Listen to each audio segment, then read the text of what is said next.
fin de discussion d'ailleurs, vous avez dit que M. Sidia vous a qualifié d'un homme qui est partout et nulle part. Ça veut dire que la discussion vraiment a atteint un degré important. Vous n'étiez pas... Ça, c'était sur la route du stade. De là, qu'est-ce que vous avez... Oui, ça, c'était sur la route du stade, quand vous avez rencontré les leaders. C'est vous qui l'avez dit. De là, quelle est la décision que vous avez prise avec vos hommes? Sidia vous a mal qualifié, vous n'êtes pas entendu pour le report. Il était question de les tenter de les sensibiliser pour qu'ils retournent. À votre tour, vous allez faire libérer les détenus. Et tout cela n'a pas été obtenu. Malgré tout, il y a eu le meeting, il y a eu la tenue de ce meeting. Mais qu'est-ce qui vous a poussé, à vous révolter? Me révolter? Oui. Je me suis révolté? Oui. Même en vous suivant. Je ne me suis pas révolté. D'accord. Mais tout de suite, en répondant à une question d'un de mes confrères ou consorts, vous avez reconnu avoir menacé quand vous étiez en discussion avec les leaders. Cela n'est pas de moi. J'ai dit un propos qui n'était pas outrageant. Et quand j'ai affaire aux jeunes frères, c'est que je l'ai dit, à longueur de journée, on dit aux enfants, quitte là-bas, je te fous mon pied. Et mieux que ça, les leaders, je les traitais de grands frères. J'ai bien dit. Hey, c'est toi qui parles, hein. Certainement ils viendront. Si c'est que toi tu prends pour menace ou bien pour propos outrageants, ils viendront, ils vont nous clarifier. Mon colonel, à vrai dire, si on se rend compte que vous avez dit librement dans votre audition, sur la deuxième page de votre audition, vous avez dit que j'ai organisé mes hommes. Et nous, on se rend compte qu'après l'organisation de vos hommes, nous avons eu des femmes violées, des morts, des blessés, des handicapés et même des disparus. Qu'est-ce qu'on va dire? Je ne sais pas ce que vous avez dit, mais moi je sais ce que j'ai dit. Vous avez dit que j'ai organisé mes hommes. Organiser les hommes. Ça, c'est avant le carnage. Non, est-ce que la suite dit j'ai organisé mes hommes pour tuer ou pour violer? Moi j'ai dit j'ai toujours organisé mes hommes et c'est une évidence. Moi je n'ai pas dit, non, si tu dis tout de suite là, je n'ai pas dit j'ai organisé mes hommes pour tuer, pour violer, pour faire ceci ou cela. Oui. Maintenant, c'est vous qui pensez ainsi. Hein? Oui, maintenant dites-nous, puisque l'instruction finale est ici à la barre, c'est dans quel sens que vous avez organisé vos hommes? Dans le sens de la protection, d'encadrement des manifestants, ou bien dans le sens de la répression de la manifestation? Est-ce que l'organisation dont il s'agit, on t'a dit que c'est à l'intérieur du stade ou à l'esplanade? Bon, moi j'ai toujours organisé mes hommes pour faire la patrouille nocturne et diurne. Et ça c'est une évidence. C'est connu de tout le monde et à l'époque toute la Guinée le savait. Et certains bons Guinéens y pensent encore. Là, on vous comprend mal, parce qu'organiser les hommes, il y a une manifestation, vous êtes ministre d'État, vous avez plus de 200 hommes, des hommes en uniforme. Quand vous dites que j'ai organisé mes hommes, et après cette organisation, on voit des cadavres partout, des camions contenant des corps. Bien. Très bien.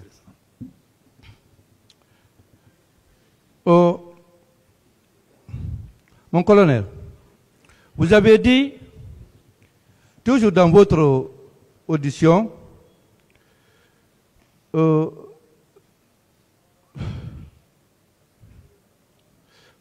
le commandant Toumba s'attaquait au port, aux Libanais, rançonnait même des ministres. Personne n'échappait. Il m'accusait de vouloir préparer un coup d'État. Parce qu'à tout moment, j'intervenais pour mettre fin à ces bavures. C'est vous qui l'avez dit. Sur la 4e page de votre audition. Vous maintenez ces déclarations-là? C'est moi qui l'ai dit non, mais ce n'est pas très au 28 septembre.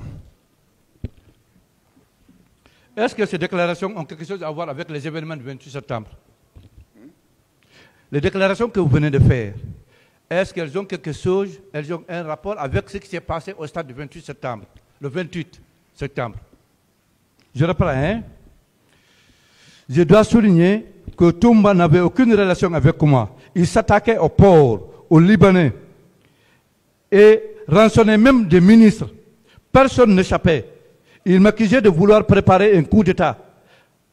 Parce qu'à tout moment, j'intervenais pour mettre fin à ces bavures. Donc vous étiez le seul capable à mettre fin aux bavures du commandant Toumba. Vous étiez le seul.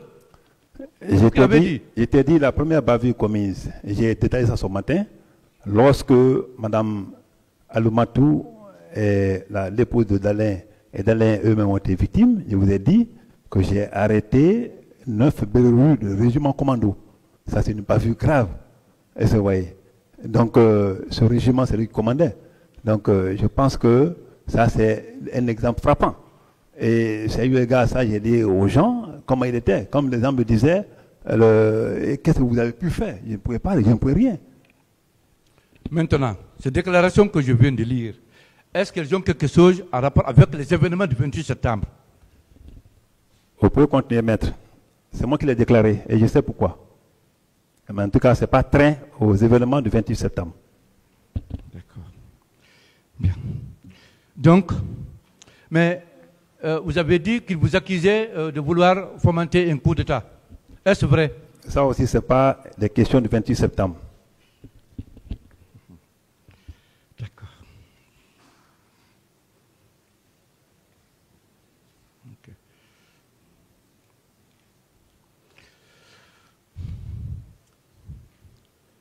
Bien. Dites-nous, mon colonel, qu'est-ce que vous, personnellement, avec vos hommes, qu'est-ce que vous avez fait quand le président Moussa Dadis, l'homme fort d'hier au temps du CNDD, quand il a dit le pouvoir est dans les rues, pour la préservation, la conservation, la récupération de ce pouvoir, qu'est-ce que vous avez fait, honnêtement? Ce n'est pas moi qui a posé cette question, et je n'étais pas là quand il déclarait ça, il a déclaré. Et je ne crois pas. À moins que les preuves soient là. Alors, pour empêcher qu'il y ait la tenue du meeting au stade du 28 septembre, qu'est-ce que vous avez fait pour empêcher? Parce que vous étiez parti pour empêcher la tenue du meeting. Ça, tout le monde, tous les Guinéens le savaient. Je ne reviens pas sur ça, je l'ai tantôt dit. Mais vous n'avez pas répondu spécifiquement à cette question. Si, je t'ai répondu. Qu'est-ce que vous avez fait pour empêcher la tenue du meeting?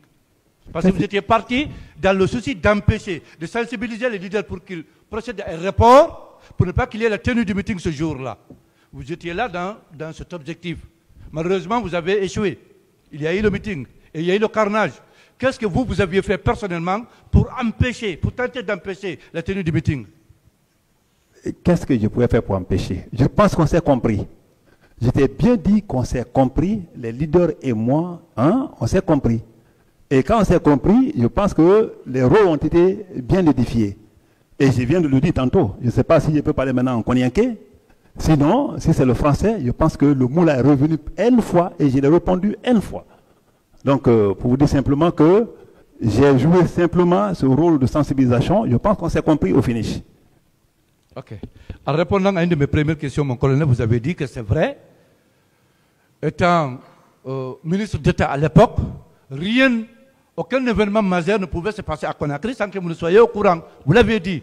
Ceci dit, est-ce que vous pouvez nous dire... Monsieur le Président, je pense qu'il ne peut pas parler par affirmation. C'est des questions à me poser. Ou s'il y a des passages qu'il n'a pas compris. C'est bon moment de me revenir sur le passage, je vais l'éclaircir. Mais, oui, mais il a dit, vous l'avez dit. Moi, je n'ai pas dit. Il ne faut pas continuer à vanter. D'accord. Alors, je vais reposer autrement la question. Puisque vous étiez un ministre d'État à l'époque, au moment des faits, vous aviez une mission importante. Vous étiez proche du président.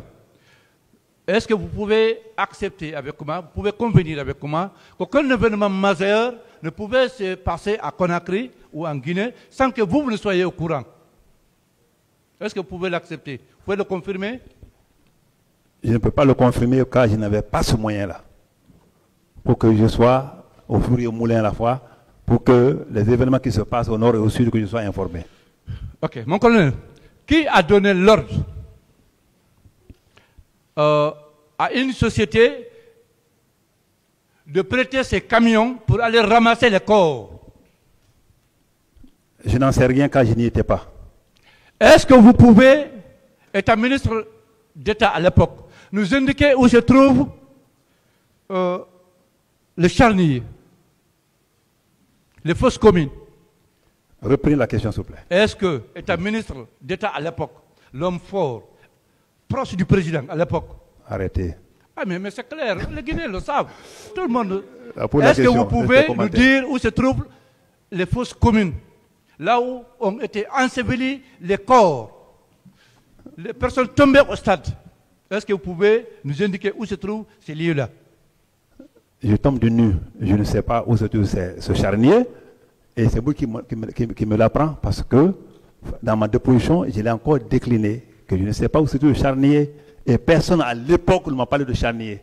Donc c'est une question qui est bienvenue, mais franchement, il n'y a pas de réponse. Dans les jours qui ont suivi les événements du 28, est-ce que vous vous êtes retrouvé avec le colonel Diaby, l'ex-ministre de la Santé?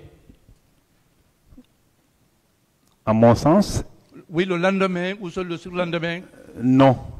Avant comme après, M. Diaby et moi n'étaient pas liés. Donc, si quelqu'un l'a dit, qu'il vienne avec les preuves, je ne me suis jamais rencontré avec le ministre Diaby après l'événement, ou après les événements du 28 septembre.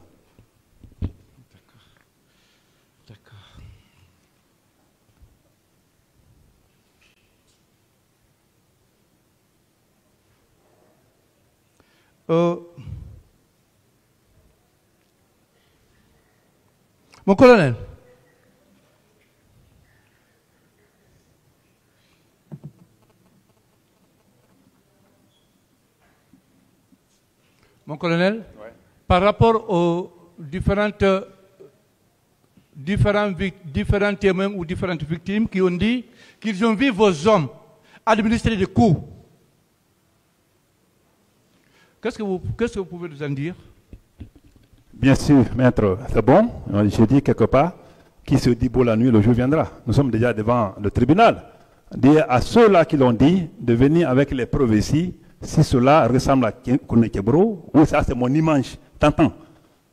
D'attends, je veux dire comme ça. En tout cas, tout Guinéen, tout bon Guinéen peut vraiment l'avouer que je suis incapable de le faire et je décline avec fermeté que ces questions comme ça méritent, comme le président dit, ne m'a pas mérité, mais franchement, c'est difficile à soutenir, à digérer. C'est comme ça, les allégations qu'on porte sur toi, alors que tu n'as fait que servir ta nation. Mais nous sommes devant la barre. Mon colonel, la garde présidentielle était sous l'ordre de qui, du commandement de qui?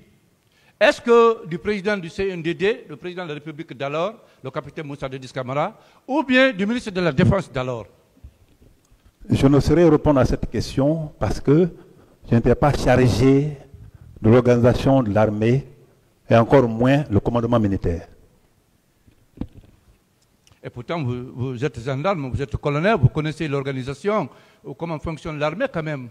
Les postes de responsabilité, vous le savez? Au moment des faits, j'étais commandant. D'accord. D'accord. Au moment des faits, vous étiez commandant. Mais vous avez de lourdes responsabilités. Vous étiez ministre, un commandant ministre. D'accord.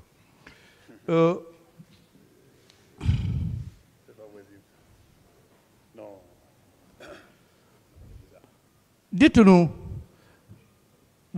à quelle occasion vous-même vous avez perdu 3 de vos éléments lors d'une de vos interventions? À quelle occasion vous-même vous avez perdu 3 de vos éléments lors d'une de vos interventions?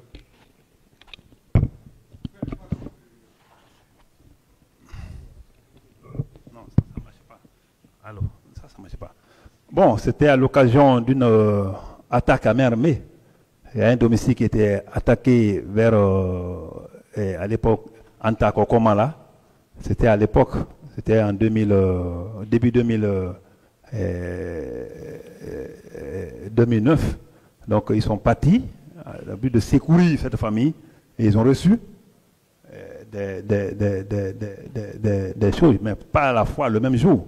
Et ça veut dire lors des interventions, que j'ai dit. Donc ils ont perdu un élément, et il y a même un qui a eu les oreilles arrachées. Donc lui, il est maintenant pour le moment au Maroc pour les coups. D'accord.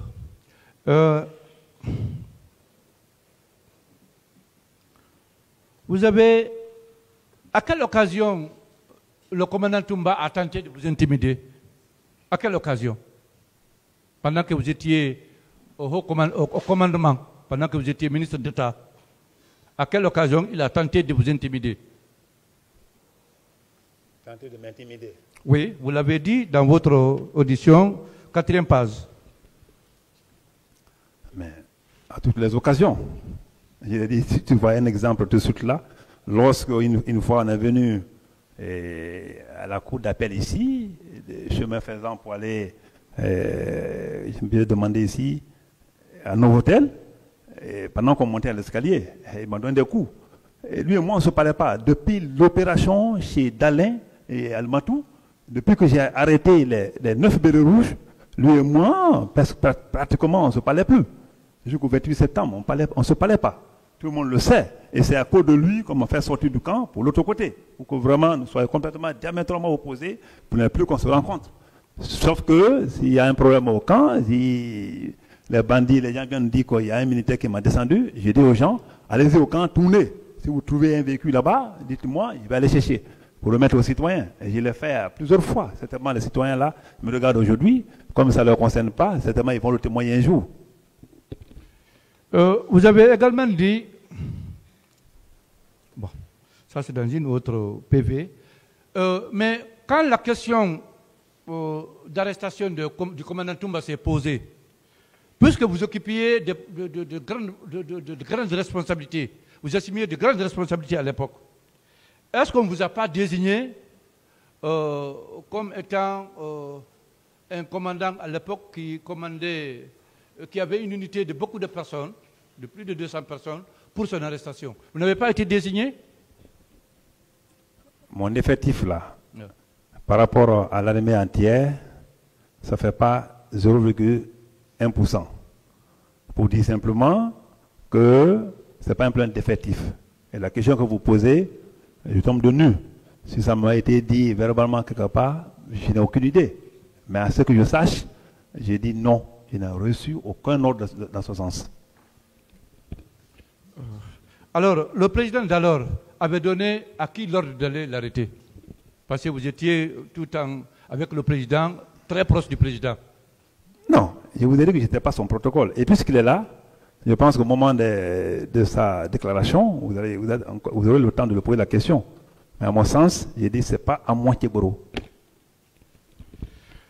Sur toute réserve, je dis merci à M. le Président et à ses assesseurs. Je vous remercie, Monsieur le Président,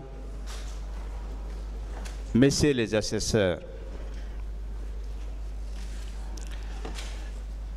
Monsieur Marcel, je voudrais d'abord vous demander si vous étiez en bon terme avec le capitaine Dadis jusqu'à la date du 28 septembre 2009.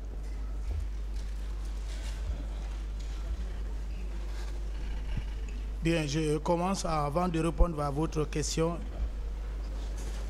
Je demande à Dieu de me protéger encore ce matin, de me guider par son Esprit Saint, au nom puissant de Jésus-Christ.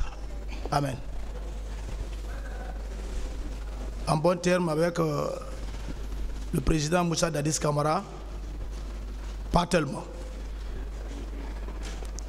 Bien. Alors, quand est-ce que vos relations se sont détériorées? À quelle date précise? Après la prise de pouvoir de 2 à 3 mois, il y a eu un changement à son niveau.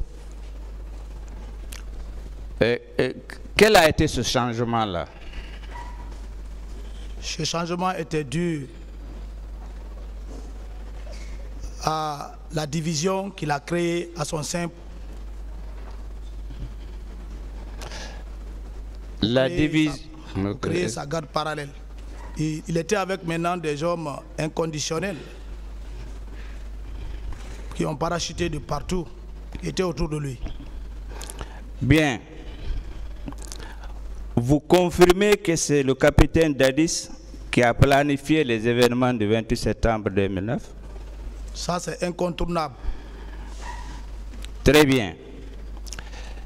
Est-ce que vous savez, planifier, c'est organiser. est-ce qu'une seule personne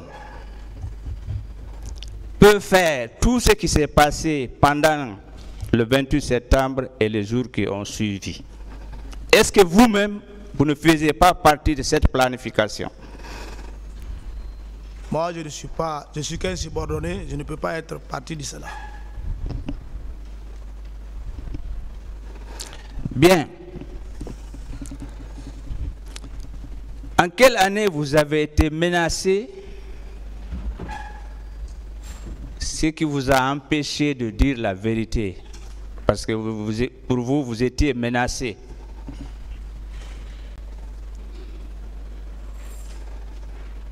C'est en 2010 que je fus arrêté. Non, je dis, je ne demande pas en quelle année vous avez été arrêté. Je demande l'année à laquelle vous vous êtes senti menacé pour ne pas dire la vérité. Parce que vous êtes revenu aujourd'hui pour dire la vérité. C'est cette année que je veux comprendre, connaître. Depuis 2010, 2009, je fus menacé. Donc, depuis 2009, vous êtes menacé. Oui. Quelles ont été ces menaces-là? C'est des menaces de mort ou quoi? Les menaces. De façon concrète. De façon concrète, c'est la mort, parce que quand tu es menacé, c'est militairement, c'est d'effacer les traces.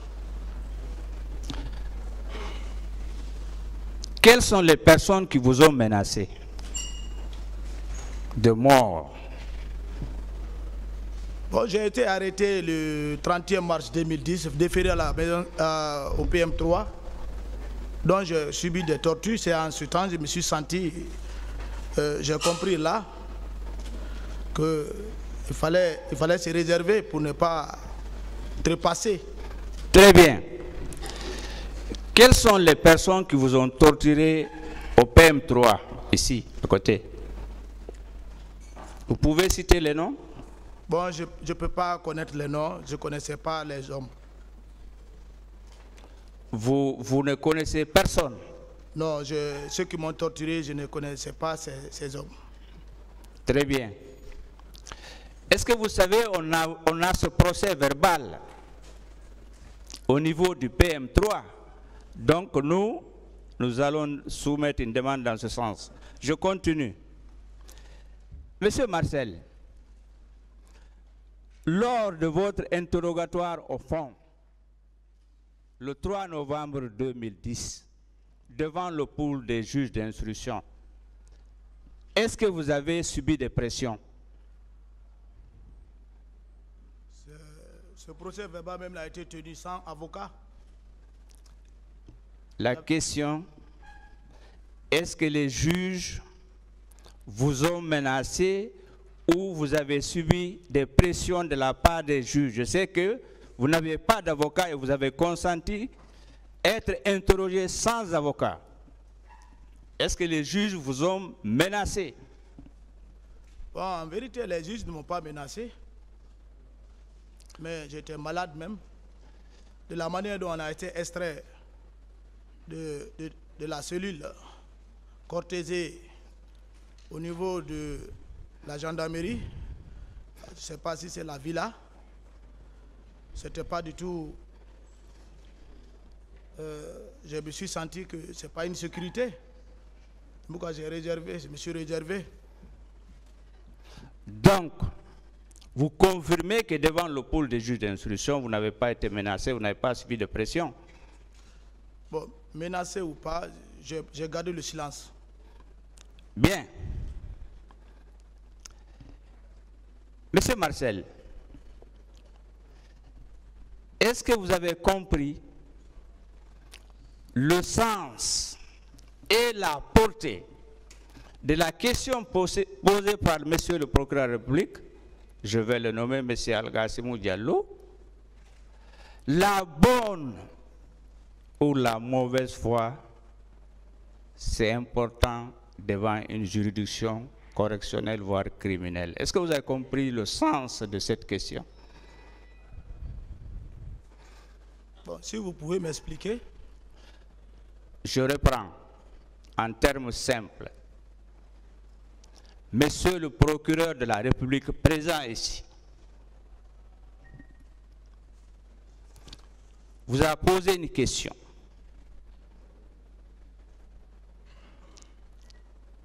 Être de bonne ou de mauvaise foi, c'est déterminant devant un tribunal.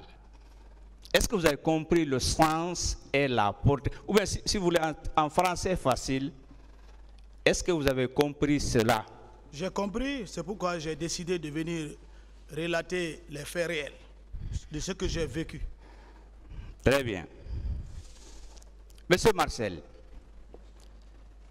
est-ce que vous maintenez que vous êtes arrivé au stade aux environs de 10h, 11h? Vous avez fait cette déclaration devant cette juridiction. Vous maintenez cela? Bon, je n'ai pas donné de l'heure fixe. Bon, je n'avais pas une montre. Mais en tout cas, ce que je sais que c'était avant midi. Donc c'est avant midi que vous êtes arrivé au stade? Oui, parce que oui, midi déjà, quand il y a le soleil, on peut savoir qu'il est midi. Bien. Vous maintenez également la déclaration que vous avez faite devant cette juridiction, que quand vous êtes arrivé, vous avez entendu des tirs. Vous maintenez cela? Oui. Très bien. Est-ce que vous êtes averti que le massacre a commencé de 10h30, 11h vers 12h? Donc, est-ce que vous êtes convaincu que votre arrivée au stade avec vos hommes, c'est en ce moment que les tirs ont commencé? Moi, je ne suis pas arrivé au stade avec un homme.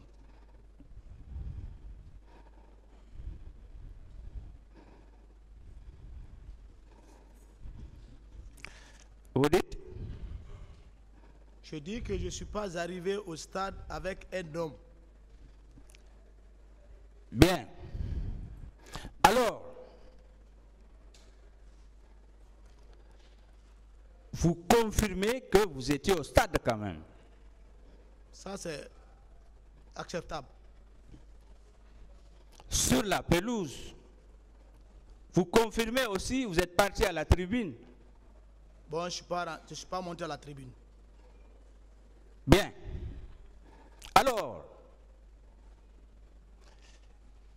quelles dispositions aviez-vous prises pour empêcher les tueries?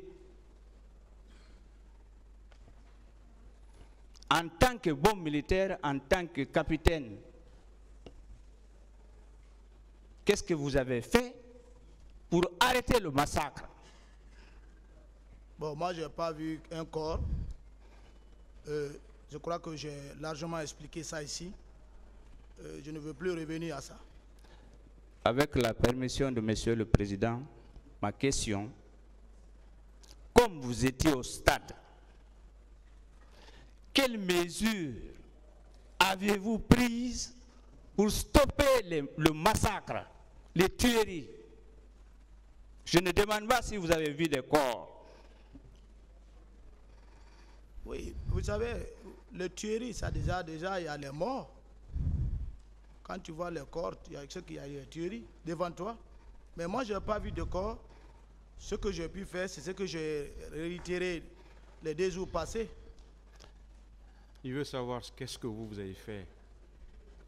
Ah, j'ai intervenu de ma manière, comme j'ai expliqué la fois passée. Bien. Vous confirmez la déclaration que vous avez faite devant cette juridiction criminelle, que vous êtes un homme influent au sein de l'armée en ce moment. Vous confirmez cela? Je ne suis pas un homme influent au sein de l'armée, mais je suis un homme formé aussi. J'ai suivi une formation militaire. Monsieur Marcel, n'est-ce pas vous avez déclaré ici que vous êtes ou vous étiez influent au sein de l'armée. Moi, j'ai entendu ça, j'ai noté. Je voudrais savoir si vous maintenez. Tout militaire est influent. Donc, vous êtes influent. Bien. Tout militaire. Très bien. Est-ce que vous êtes informé que votre influence a été confirmée par le commandant Toumba dans son procès verbal du 23 mars 2017 avec la permission de Monsieur le Président? Marcel était influent au sein de l'armée. Vous voyez? Donc, Monsieur Marcel, est-ce que votre influence, le fait que vous étiez influent, vous ne faites pas partie de ceux qui ont planifié les événements du 28 septembre et aussi, personnellement, exécuter cette planification?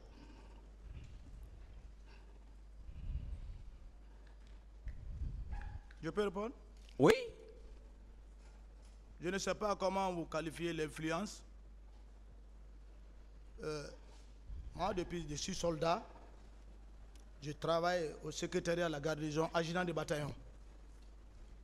C'est ça l'influence, le service militaire. C'est ça l'influence d'un militaire discipliné.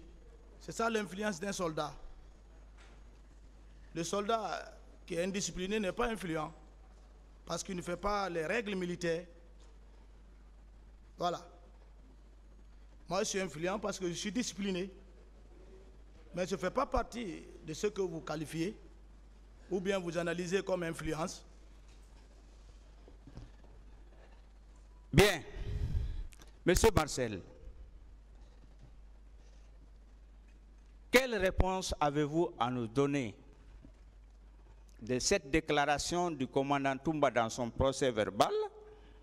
Je cite: à leur descente des véhicules, ils se sont mis à tirer.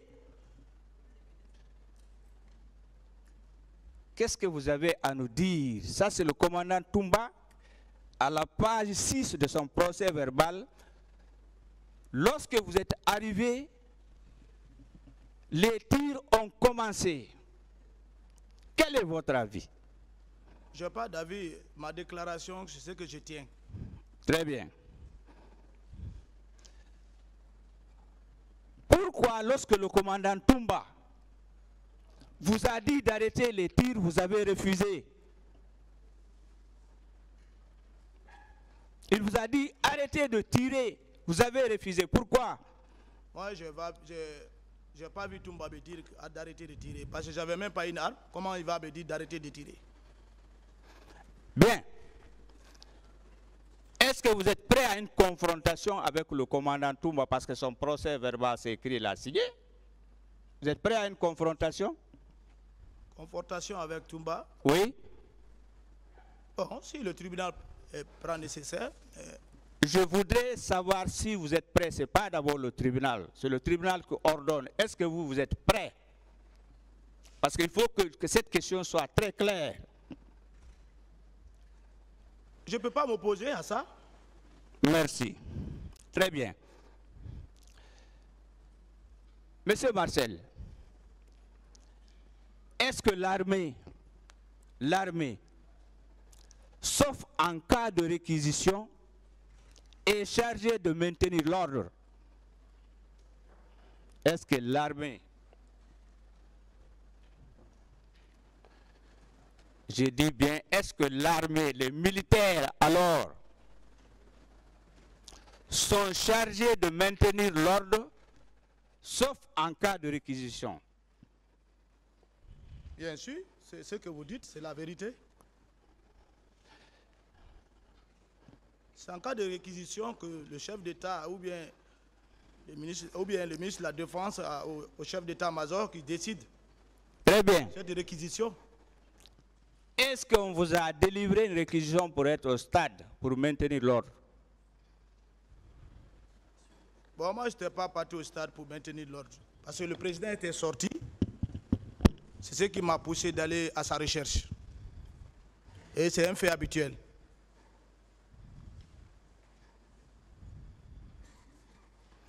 Bien.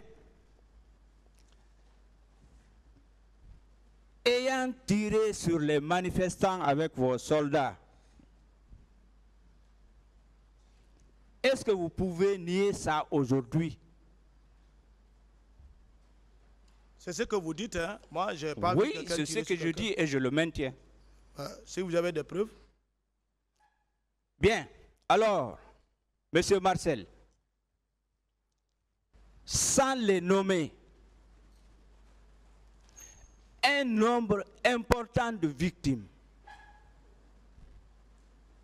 Il y en a qui sont décédés. Il y en a même parmi eux des leaders qui est décédé.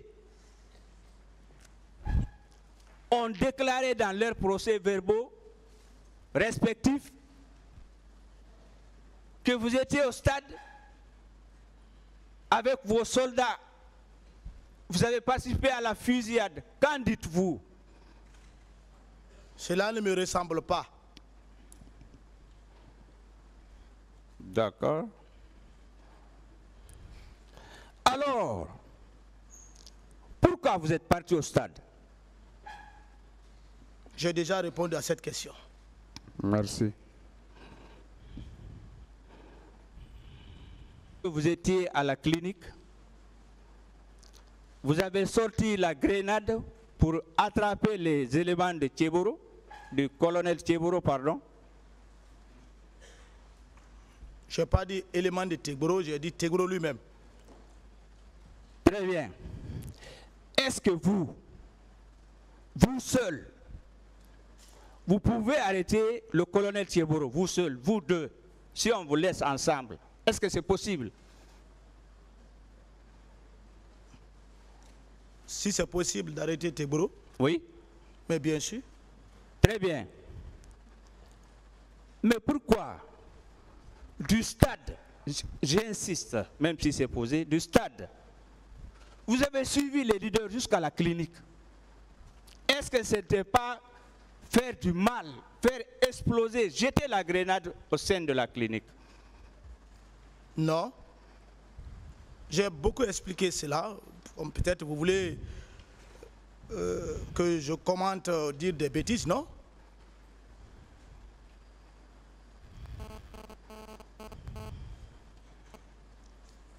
Bien. Monsieur Marcel, quelle information avez-vous des tortures qui ont eu lieu au camp Koundara? Quelle information? Est-ce que vous pouvez nous renseigner? Non, bon, moi je ne suis pas le commandant du camp Koundara et je ne partais plus là-bas. J'ai expliqué ça depuis le premier jour de ma déclaration. L'antécédent, le comportement de M. Begré m'a poussé d'éviter ce camp qui était sous le commande du capitaine Moussa Dadis Kamara. Je ne fréquentais pas ce milieu. Bien. Est-ce que vous convenez avec moi que les événements du 28 septembre et les jours qui ont suivi, ce sont des faits commis par des éléments de l'armée, de la police, de la gendarmerie et certains civils? Est-ce que vous êtes d'accord quand même pour ça? Il ne peut pas avoir un tel crime dans un pays sans accuser ces faits. De votre déclaration, c'est ça? Et lorsqu'on dit armée, l'armée c'est un nom commun. Ce nom commun, ce n'est pas un nom propre. Cette armée a été dirigée par une hiérarchie. Cette armée ne peut pas faire des bêtises sans, au vu du chef de l'État. Alors, si le chef de l'État lui-même ne veut pas prendre sa responsabilité, alors, où nous en sommes? Que toute la hiérarchie soit là? C'est une honte pour le CNDD. Ou bien tous les membres du CNDD doivent être là pour répondre devant l'histoire. Parce que vous dites l'armée. Excusez-moi. L'armée, ce n'est pas un individu, c'est un nom commun. Dirigé par un chef militaire de la transition. S'il y a des dégâts, mais qui prend la responsabilité, qui l'assume. Bien. Vous avez parlé de hiérarchie dans l'armée. Vous êtes bien informé, moi je ne connais pas bien les règles militaires. Alors, quelle est cette hiérarchie du chef de l'État jusqu'au chef d'état-major de l'armée, de terre, de mer, etc. Quelle est cette hiérarchie? Je n'ai pas de réponse pour ça. Très bien. Monsieur Marcel,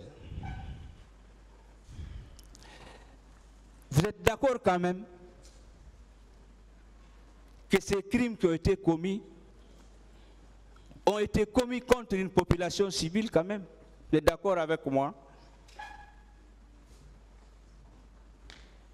De nos jours, je n'ai pas entendu encore qu'il y a eu un militaire décédé au stade. Je vous félicite et je vous remercie pour cette réponse. Donc il n'y a aucun militaire, c'est contre les civils. Très bien. Monsieur Marcel, est-ce que vous avez suivi les débats entre avocats, tribunal et parquet sur le rapport international d'enquête des Nations Unies, les conclusions?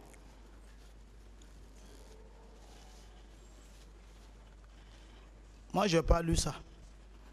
Je n'ai même pas ça à mon niveau. Je vais être précis. Je ne vous demande pas si vous avez lu le rapport.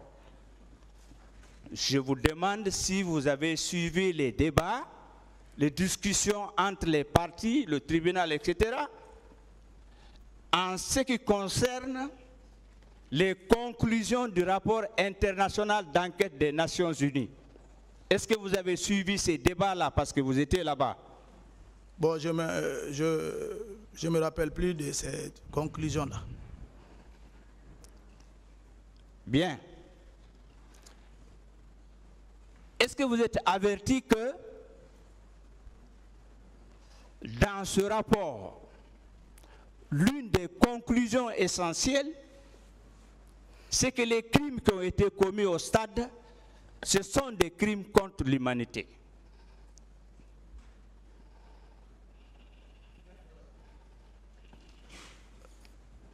Moi, je ne suis pas un homme de droit. Je ne connais pas crime contre l'humanité. Je ne connais pas la distinction. Bien. Monsieur Marcel, est-ce qu'au sein de l'armée, de la police et de la gendarmerie, on ne vous enseigne pas le droit humanitaire? Les conventions de Genève? Vous n'avez pas reçu une telle formation? Oui, on enseigne. Je n'ai pas bien compris. On enseigne l'hygiène et le secourisme, le CICR. Merci.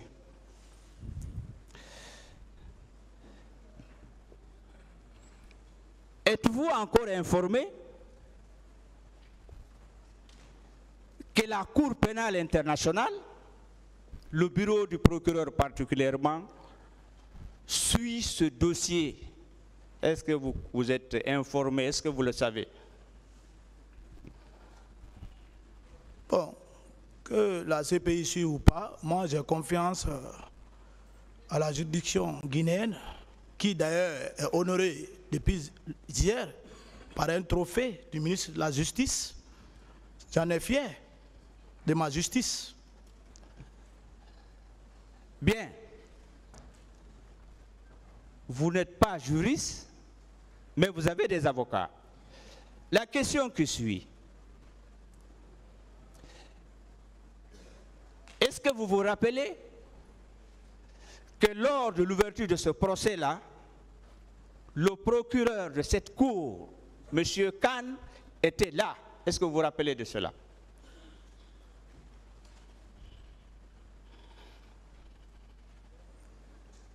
Le procureur, il était là, on a tous vu. Bien. Alors, si le procureur de cette cour est là, est-ce que ce n'est pas parce que ce sont des crimes qui relèvent de la compétence de la cour?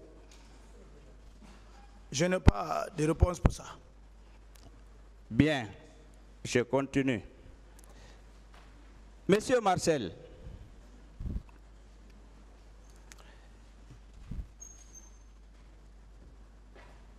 est-ce que vous savez, lorsque ce procureur est venu,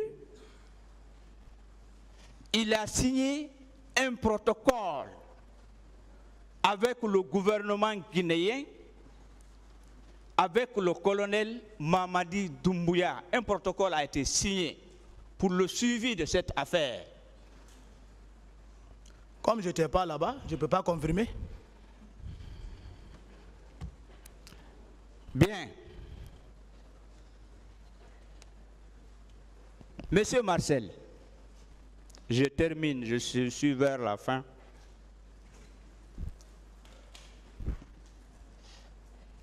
Aujourd'hui, nous avons 11 accusés. Est-ce que, monsieur Marcel, comme vous avez décidé de venir dire la vérité et toute la vérité, on va mourir tous, hein? C'est une évidence. Est-ce que vous pouvez nous dire s'il y a d'autres personnes, militaires, gendarmes, policiers, civils, impliqués dans cette affaire qui ne sont pas devant cette juridiction criminelle? En toute honnêteté. Merci, maître. Vous savez, il ne faut pas tordre les doigts. Ce que j'ai vu, j'ai dit depuis le premier jour, je ne suis pas venu pour affirmer les dits de quelqu'un. Ne mens pas sur quelqu'un. J'ai entendu, je crois, ça c'est des suppositions. Ce que j'ai vécu, c'est ce que je ne pourrais que relater. S'il y a des explications que je n'ai pas pu faire, si je me rappellerai, je le dirai, mais jusqu'à preuve contraire, je ne peux plus, je ne peux pas accuser quelqu'un à tort. Parce que chacun de nous a un compte à rendre après la mort. Donc, les événements du 28 septembre 2009 et les jours qui ont suivi, c'est seulement les 11 là qui les ont commis?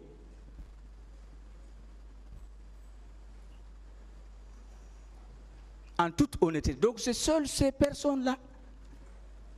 11, ça veut dire? Les 11, y compris vous. Il y a 11 accusés ici. Nous sommes des accusés, c'est au tribunal d'apprécier qui a fait quoi à travers les déclarations et les preuves. Avec la permission de Monsieur le Président, je vais repréciser ma question.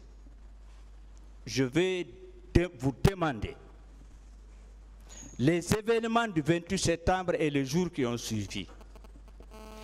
Est-ce que c'est seulement vous, les 11 là, qui les ont commis, ou bien il y a d'autres personnes, civils, militaires, gendarmes et policiers? Donc tout ce qui s'est passé, est-ce que c'est vous 11 seulement? C'est ça la question. C'est ce que je viens de dire. On a fait des déclarations.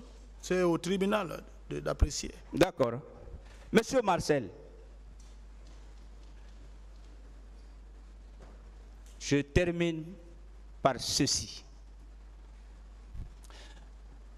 Est-ce que vous savez ce que vous nous avez apporté d'important dans cette affaire, votre retour? Vous savez cela?